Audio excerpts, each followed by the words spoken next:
public recognition, that is so important. Dave, this is your chance. Time to shine. Ready? Yeah. Recognition. Babies cry for it, men die for it. There you Oh, go. There God, you go. that's so good. Anthony doing it was. But I know what happened. We talked about motivation. So last night we had a little text string between the three of us talking about our episodes and stuff. And so I think I was praising Anthony so much because he's been out and the audience missed him. Oh, And Brian was like, dude, I got to bring my A game. That's what happened. It's like, he put the extra time in. He's like, I'm not letting Anthony outshine me. He's like, I'm not. That did not happen today, sir. Mission accomplished. This is Restauranttopia. All right, welcome back to Restauranttopia. Got another great episode for you here with my man, Brian Seitz. How you doing, Brian? Good, buddy. Anthony, what's going on? Nothing. Can he be my man too, or is it just this is exclusive? This episode, Brian's my man. Damn. All right. I'll try harder. You'll get yours. I'll try You'll get harder yours. next time. It's coming. I believe in you. Yeah, I appreciate it. So Brian's got a great episode for us today, talking about from strategy to execution. How to create doers, not just meetings. I've done so much like reflection at the end of the year, and now we're into 2026, or insert year here if you're listening to it in the future. But one of the problems that I've had is phenomenal strategy, detailed strategy, moonshot missions where we're gonna do this or that, but where the rubber meets the road and you actually have to do something, and we're just meeting about shit we didn't do, I think is like a cautionary tale for as old as time. No, it's a pandemic. It's not a cautionary tale. It happens way more than you ever think. No, and what I put together today, I'd like to say it was for the podcast, but it was really for me. It's That's fair. How do I get past this? Isn't all of this though? Isn't this all? No, true. You don't have a strategy problem. You have an execution problem, and that is what it is. And I come from I had my toe in academia in the sense of going to school for an extended period of time, and you were in academia, and we like to kind of pontificate on theories and stuff like that. And one thing that I always saw from some of my colleagues was, oh, why is this person so successful? They're not that smart. Mm-hmm. And I love that. I was like, why do they do so well? They're not that smart, or they're not that good. And it is all about life of just doing.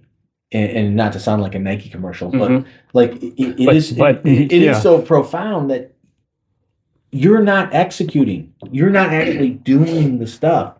And that's hard. Like, you can have one person on your team you give something to and everything gets done, and then you feel like the best leader ever and you're a champion. But is that repeatable, and why is it failing on so many other endeavors? And what can you do to kind of facilitate a system that occurs every time? Right. And that's really what it is. It's a system. It is a system, and much like life. And then, are you going to go back to the system, or are you just going to hope and pray? And then we're next year, 2027, it's like, oh, we're going to get more catering. Well, that's a great lofty goal. We're going to increase catering by 30%, and we're going to track it every week. But what are you doing to make these things happen? What's the catalyst to lowering your food cost? What is the catalyst to we're going to eliminate waste? Okay, yeah, we're going to stop wasting. All right, that's a great strategy. But what are you doing to actually execute on that? So the next meeting and the meeting after that, you're not just talking about food cost is still up, food cost is still up, food cost is still up. But we have the goal, and we have the strategy in place, and we want food costs to go down. We're going to hope and pray.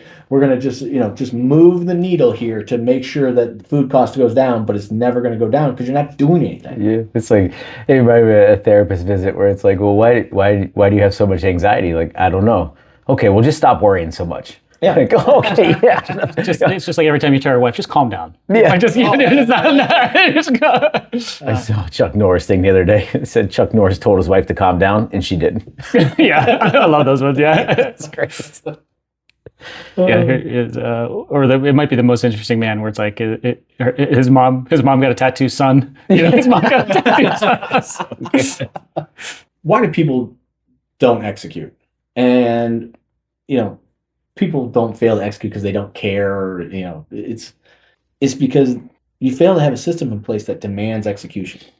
Yeah, and I can tell you just from another standpoint is maybe people don't have confidence in the initiative or the task. I mean, maybe they're not good at it. Maybe they don't believe in it. Maybe they have anxiety, or maybe they lack courage. I go back to the point you just said about, well, that person's not very smart. Why are they so successful? Is a lot of times those people are the Yosemite Sams of the world. They just go in and break shit. Yeah. And they deal with the results. So maybe they're not shooting for A+ all the time, right? Because to go back to the other topic, some people are too fixated on making it perfect. Other people are like, you know what, let's just go in there, break some shit, and then we'll figure it out. Yeah, and it comes back to Dave's episode. It's excuseville. Yeah. We can't do it because of this. We would love to do it because of this. We like so.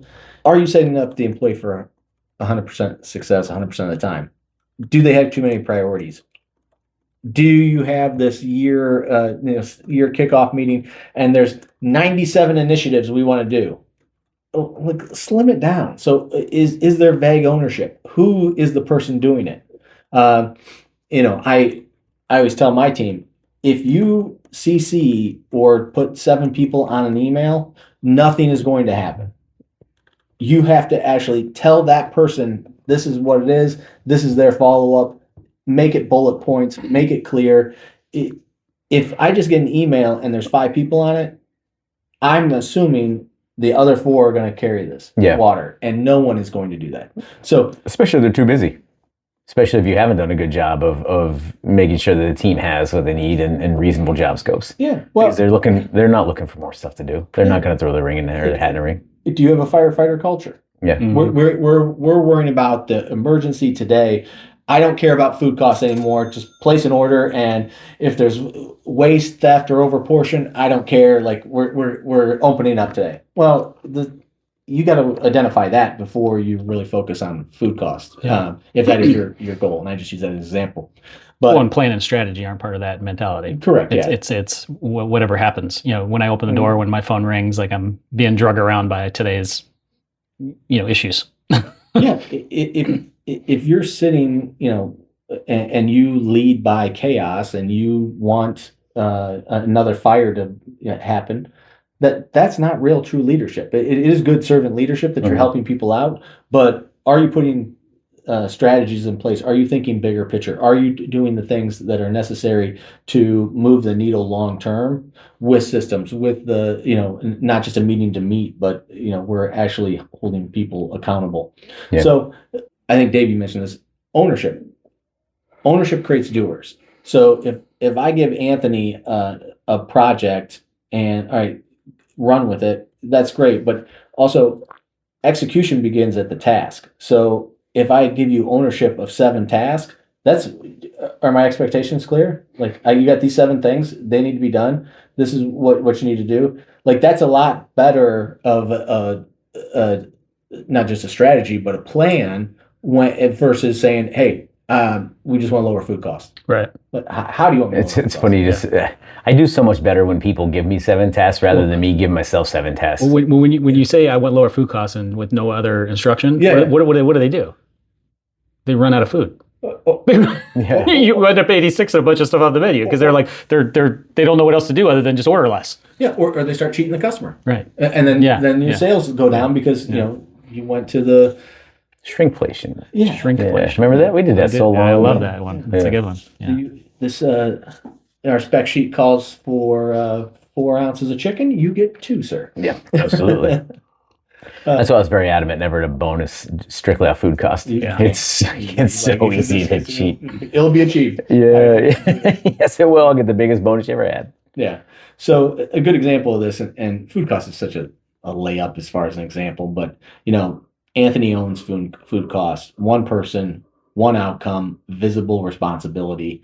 That transcends, I think, a lot of, even if there is a group project, a lot of things getting done and moving from a point of pending to completed. And those tasks, that's it sounds simple, but that's a spot in most people's strategy that fails. Yeah. It's almost like if you go back to that example, you give me 7 tasks to complete in the next 2 months. What's stopping you from just giving me 1 task a week? Yeah. Right. Is in spacing it out. So I got a week to focus on this, a week to focus on this, a week to focus on this, because I'm actually got one fixated focus. Right. Yeah. I got one finite goal every week, as opposed to a sea of vague. And I make a little progress, make a little progress, make a little progress. By the end of 7 weeks, I have nothing done, everything half done. Or you're counting on the employee to decide what to tackle first. Yeah, yeah. You know, even if they could prioritize, like you're giving them the option. You know. Yeah. At the end of the day, people execute habits, not goals. Interesting. So, love that. Our goal is to have better labor control. Okay, that's great. Again, this is big picture stuff, and I'm sure it sounds really cool when you're in the restaurant owners meetings. But our goal is to have better labor costs. What are we doing? Good execution design. Forecasting based on schedules, daily labor checks at 2 p.m., overtime review before payroll, GM-owned schedule sign-off. That's the part of the execution that people are missing. That's a habit that if you get into, it gets fixed. I know every time I've consulted with a restaurant and tried to help them out on labor and food costs, when we go to daily financials and budgets, it always gets fixed within days, not months, not quarters, days. Because all of a sudden, you can go back to, what gets measured gets managed, but you're also assigning them that's what they're focusing on. Right. So it no longer is it this thing that 10 days after the end of the month, we're going to get a report and we're either going to be happy or sad. What did we do yesterday? Yeah. You're trying to fill empty hotel rooms from yesterday is not going to, Yeah. No, I've lived both sides of this. And to your point, like, to go back to when we first started Icon, and we started out with one of our establishments, it was, hey, we need you to lower food costs. So order less, portion better, waste less, right? Pretty clear directives from my standpoint. We dragged on for, way longer than I care to admit, but it was over a year and a half. And then finally it clicked. It was like, this person's just not getting it. They're going back to their habits of overprotecting their house. They were so scared to run out of anything. They over-ordered and everything. So one of the things we did is every week, our guy checks in with this guy and says, listen, you have $7,000, based on sales projections from the technology and the AI we have, you have $7,000 to spend on food this week. Spend it wisely. And then after the first order is placed, guess what? An email comes out later in the week and says, you have $3,331 left to spend on food this week. How are you looking? How can I help? Yep. Immediately prime costs. Love that. Yep. Automatically locked in. Yeah. It's amazing on how that trick works so well. Right.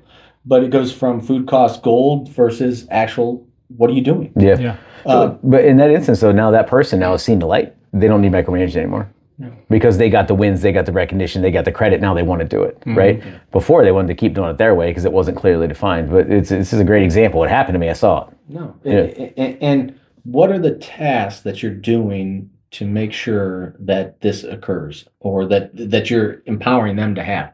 Are you reviewing your scoops?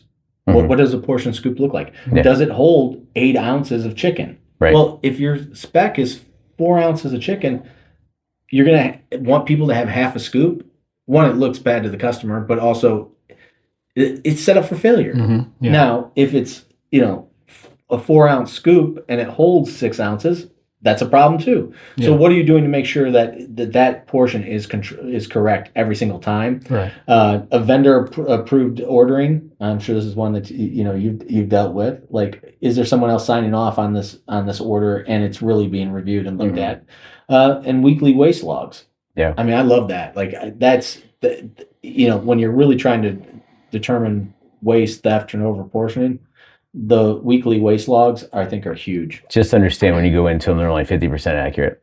It's like, I've seen these, and in theory, they are so beautiful. But if you don't have the absolute right culture, people aren't going to be honest. They put the burnt ribs in a trash can and then cover it up with the foil on another trash bag so you can't see it. I don't know what happened, Yeah. So I had a customer. This was a long time ago, and I'm trying to. I think John Talbot gave me this one. Yeah. And I used it. It was a bar and grill, and they had fortunately, I had a theoretical food cost because I had done it for them. Yeah. And then they had what they were really running, and the variance was like 8 or 10%. It was a big variance between what the menu should run and what they were running. And so we took all the trash cans out of the kitchen and put clear Lexons for one day and fixed the food cost. Really? Yeah. That much waste? Yeah. Yeah. Wow. And it was like, guy puts 4 trays of bacon in the oven and burns them all up, or I mean, like misportioning of something. I mean, like it was. I mean, but it was like it was one day. It was one day. It was one. Yeah. Fixed it. No, it's easy to hide that stuff. And again, waste logs are great in theory, but most waste logs. But you also have to. Yeah. I mean, you have to. You can't just smack them down every time they make a mistake, or they're not going to be honest with you. You're trying to solve the problem. You're not trying to punish employees. Find the problem and then address the employee. Right. Yeah. Right? Because again, like you said, if you got a culture of now they're hiding everything. Yeah. You're not going to fix it. I mean, yeah. And that's. I love that, Anthony, because it make the right action easy. The easy action is what gets executed. Mm-hmm. So execution fails when the action is harder than than it should be. Mm-hmm. So like a leader is going to say, be more disciplined. Okay. Real leadership is, pre-built order guides. Yeah. Portion tools for every station. Right. Mm-hmm. Controlling the controllables. Yeah. Par sheets per shift. Simple decision rules. Like if, again, you got your manager that's been there for 10 years and then you got your junior manager doing it. Like, what's the parameters? Mm-hmm. Like what's a standard Tuesday look like? What's the data telling us that we can say, all right, hey, this is what it should be, and are we deviating from that? And then why are we deviating from that? But do you have the guardrails? Like, why do we always make everything so hard that we have to reinvent the wheel? Like, or we depend so much on, like that, you said that main manager is the only one that knows how to do it. No, so why isn't it documented? Why isn't it like, No. But then it goes back to transparency too, is because you're telling them they have a problem. They don't even know they have a problem. Right. Right. And that goes over like a lead balloon a lot of times. They think they're doing a great job. And then once you show them what the actual data is as far as loss or waste or whatever the case may be, or the variance, all of a sudden, now they're stakeholders in the process. You're going to exponentially increase your chances of success. Willpower is not a system. It's a good one. Yeah, it's a good one. I mean, like it's like just grin and bear it. Like there was two things, that one and the execution of habits versus goals. Those are two gold mines. Yeah. Brian's fleshing out an inspirational calendar. This line cooks guessing at portions. That's just, it's never like. There's no consistency there. Bob's hand's bigger than Sally's hand. Yeah, that's my favorite example. Is you get the offensive lineman making the pizza and you're like, it's a handful of cheese. It's a handful. It's this much. Yeah. Tools plus standards equal consistency, and that's what you just have to have in your operation to make sure that you're successful. We had an instance where it was pepperoni, and I'm like, you really count your pepperoni for every pizza? And they're like, yeah, we always have. I'm like, how about we just weigh it? Yeah. How about you just put 60 pepperoni in this trough and we'll see how much it weighs? And you just fill that till it says, 3.2 ounces, and they still count the pepperoni. So I'm like, you know what? At least you got a system. It's the same every time. It's a system, and again, not the best known way, right? but it is a system versus 500 pepperoni and 7 pepperoni. Yes, it works. Yeah, I mean, a specific number of pepperoni versus a mound of pepperoni. I mean, that's there's a difference there. You made out, but I mean, how about 8 to 10% variance? Yeah, I guess. And not that we love the national chains, because we don't, obviously, but you go to Chipotle and you see the to-go order station. First of all, they have a to-go order station. It runs consistently. They have a scale. Yeah. And little Timmy has the bowl on the scale, and he's adding the stuff, and it's tracking. And, this is going to get, especially for the national chains, even more so, because they're going to have a camera there. It's going to be able to tell you that's 4 ounces. Timmy is off on that. The platform is going to have a scale on it. So when he's making any movements, like all that stuff is coming. That's not coming to your local independent restaurant.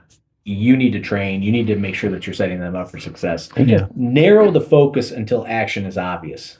That's one thing I think. Chock full, man. Yeah, no doubt, dude. I did a lot of homework last night. My wife was traveling too, so I went down the rabbit hole on why I think my strategy fails with my team and where does it go off base. Because I have great kickoff meetings. Man, they're jazzed up. They're ready to go. And then we meet every week and nothing gets done. And then, when the deadline was set for, all right, by May 1st, we're going to have food cost of this just dialed in. Never happens. Yeah. So when you narrow the focus, the action is so clear. Execution loves constraints. You want to pull things in. Jesus Christ! This guy's on fire. I'm sick of this. I'm just sitting back enjoying it. I'm just sitting back I'm jealous, is what I'm saying. Like, this guy. So, what's bad? 12 goals for the year. We got 10 KPIs, 5 initiatives per manager. No. Like that's where you go off rails. And you want to fix all these things. You have these 12 goals. These 12 goals are great. 1 quarterly priority per leader. 1 number they own. Whatever that is, you got to figure out your KPI, and you can't make them responsible of EBITDA and this and that. Like, this is the number you own. 1 weekly action. You need to make sure that this is getting done and that you're doing that. That's what happens when GM is labor percentage, KM is food waste. Sales lead is doing the catering's booked. Those are your responsibilities. Clarity beats motivation every single time. And that's when you have the execution actually getting done. Motivation is temporary. Like you said, your kickoff meeting's great. No, my kickoff, they run through a wall for me. Just not tomorrow. Yeah. 10 minutes after the meeting. Oh my God, yeah. They're like, give me more of that Kool-Aid. Like, it's delicious. Fast feedback creates doers. I think having that loop, and you've talked about this in so many episodes, Anthony, like, what are we doing? Monthly reviews, bad. Daily and weekly visibility, simple scoreboards, no drama, just facts. If food cost is up this week, you don't suck as a human, but we need to know that. I want to be able to convey that to you without any emotion. And what are we doing to make sure that it doesn't happen next week? And can we do a postmortem to understand why it happened? Sure. All right, we had 4 things of bacon that went in the trash. Yeah. That absolutely happened. We're not going to make sure it doesn't happen next week, but it's a thing. It's funny because I see this dynamic, and what you're uncovering here is we focus so much on the problems, we don't put enough emphasis on the solutions. It's like when my kid strikes out, I don't remind my kid they struck out. They already know they struck out. I teach them how to not strike out the next time. Right? I do remind you. Well, it is AAU. Eli sends an air ball. Your free throws need some work. I know it's that air ball right before the end of the half. You know what I do with my daughter? What's that? I filmed a couple of times of her striking out because I always film her when she's at bat, and she would swing at like high pitches, and then I slow it down and edit it and put music behind it, and then I send it to her. So I'm just completely making fun of it, dude. Love it. It's not criticism. It's like, haha, you dummy. It's one of those things. But striking out's part of it. Burning bacon's part of it. What are you going to do to fix it? That's what I want to know. Like, you're a good person. That's why I hired you. I went through 64 interviews because I listened to Dave's episode. Yeah. I know you're the person for the job. I know you're not perfect. So you burnt the bacon. Yeah. Order a damn timer. Reward the process, not just perfection. Dude, I just uncovered this again going back to youth sports. Yeah. And it's talking about like, hey, nice home run. It's no. Hey, remember all that work you put in? Great job, because it led to that home run. Yeah. And that reiteration of making them realize it was the process that led to the outcome, not the outcome. Yeah, or great how you stepped in and swung the hips, or whatever. You know what I mean? Like, exactly. Talk about like what made it happen, not the outcome. Yeah, I love that. You get more of what you notice. Yeah. So if if the food cost is, you get more of what you notice. Yeah. This might be an all-time pro tip. But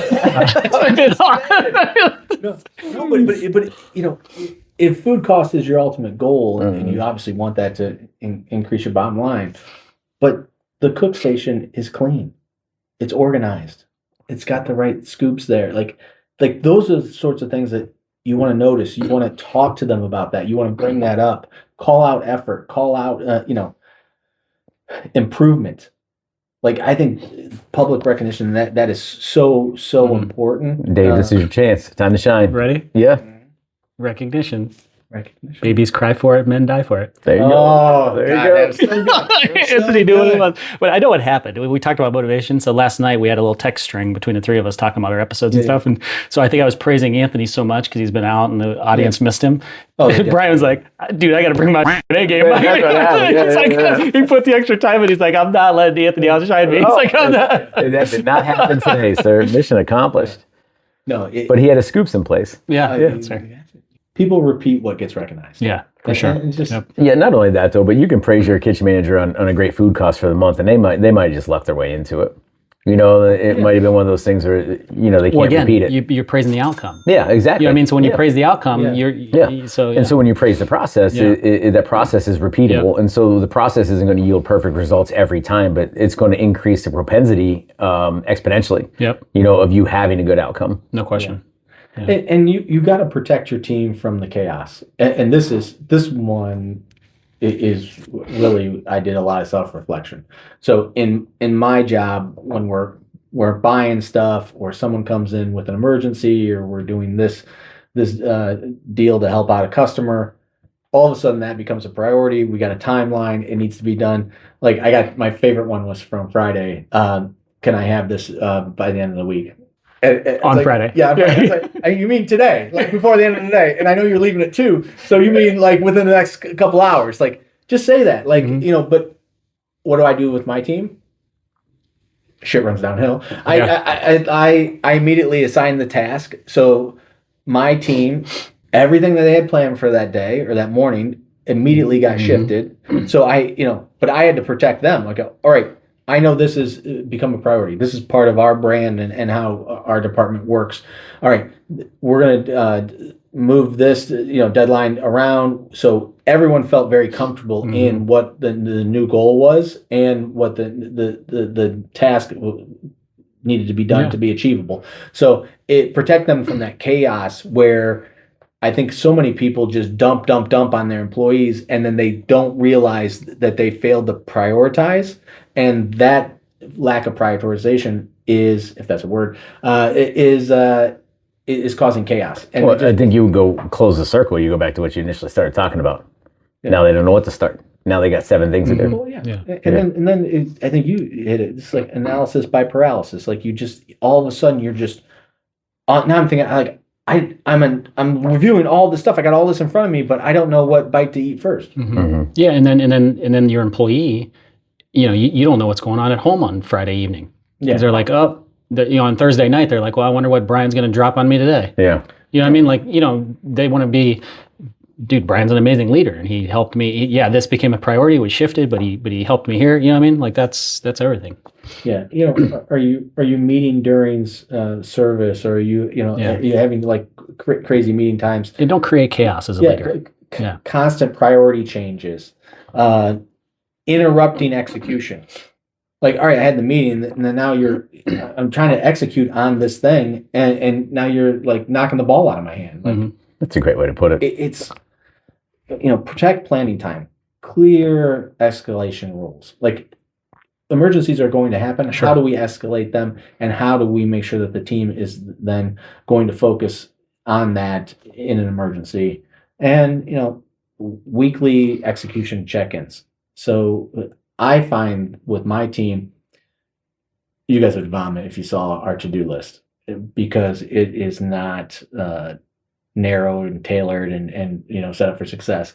It is about 19 pages by entity, and then I got stakeholders, and then I got the top 3, and that they're making sure that all their needs are fulfilled. And there's thousands and thousands of tasks on that 18 sheet, or there should be additional tasks under each. You got the goal essentially, and then 2 or 3 tasks, but there could be 40 tasks below each one. How does that person know to execute on any one of those things? And if they do get something done on that list, okay, thanks, but we really need to get these things done. So are you preparing your person that, all right, these are the priorities, this is some chaos, we're going to work on this in this order, set them up for success, eliminate the chaos, clear executable, clear things that can be executed. Yeah, before I hand you another spinning plate, I'm going to take this one from you and hand you this one, and I'm going to hold this one for a little bit.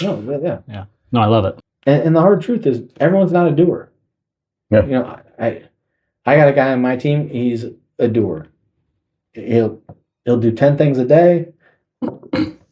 9 of them will get done to 100% completion. The 10th one he'll break.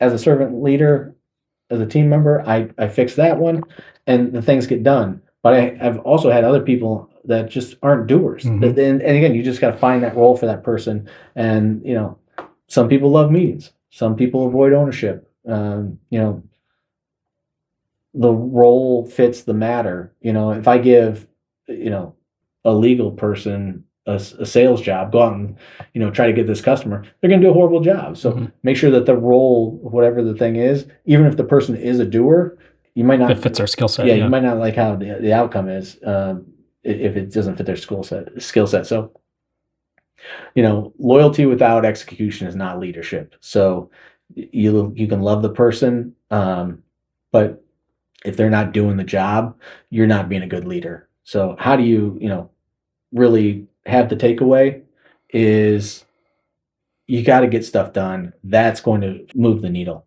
So ownership is clear. Habits are designed to be repeatable. So it just again, it's the good to great windmill effect. You just keep going. The right action is easy.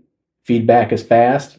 Make sure that loop is, very clear, and focus is protected. So I think the weekly meeting is key, but also make sure that those tasks are followed up on, and then that is what you're looking at.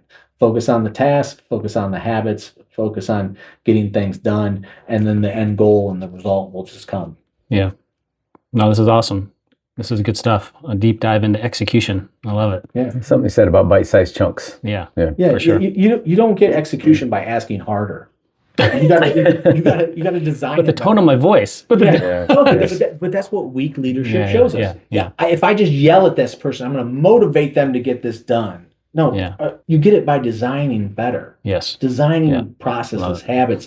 That's what takes someone from a talker to a doer. And again, spend the 10 minutes before the meeting. You know what your strategy is. You know what the tasks are. You've been doing this for how long? How long have you been a chef? I mean, I started cooking in a serious restaurant. I was like 16, 17, so almost 30 years. Okay, yeah. So 30 years, you can have a meeting, go into ChatGPT with your experience, create the 25 tasks that the person needs to do, hand that to them in the meeting. Hey, here's your roadmap to execute this, to get this done. That's the difference in leadership. Yeah. And I know you do those sorts of things. So it was clear expectations. Yeah. This is exactly what I want you to do. It's the parameters, it's the guardrails, everything you touched on. That's a perfect way to close it out. Because they want to do it. Yeah. They want to do it. They just don't know how. Or they don't know where to start. Or they just have anxiety as to the process because your process drinking is from shit. a fire hose. Yeah. No. Yeah, I love it. Thank you so much. I hope everyone gets a lot of stuff done this year. Being busy is not a badge of honor. Executing and winning is what you really need to focus on. And that's what I want people to really take away from our podcast is, are you majoring in major things? Are you building your organization up and making it better? Or are you just so busy? And if you're so busy, you're probably working on a bunch of bullshit that has no effect. Get that Eisenhower quadrant out. Yeah, for sure. Analyze what you do. Self-reflection. Self-reflection. Yeah. Awesome. It's just people need to wake up. Things are getting more difficult, and this is the year for your restaurant, your concept to be super successful. And it's not as hard as you think it is, because the 75 goals that you have and initiatives this year, most of them will have zero effect. And if you can pivot to getting 8 things done this year, by quarter, by team leader, it'll change your life. Yep. Awesome. True words have been spoken. Love it. Thanks, Brian. Appreciate it. Check out the show notes at restauranttopia.com.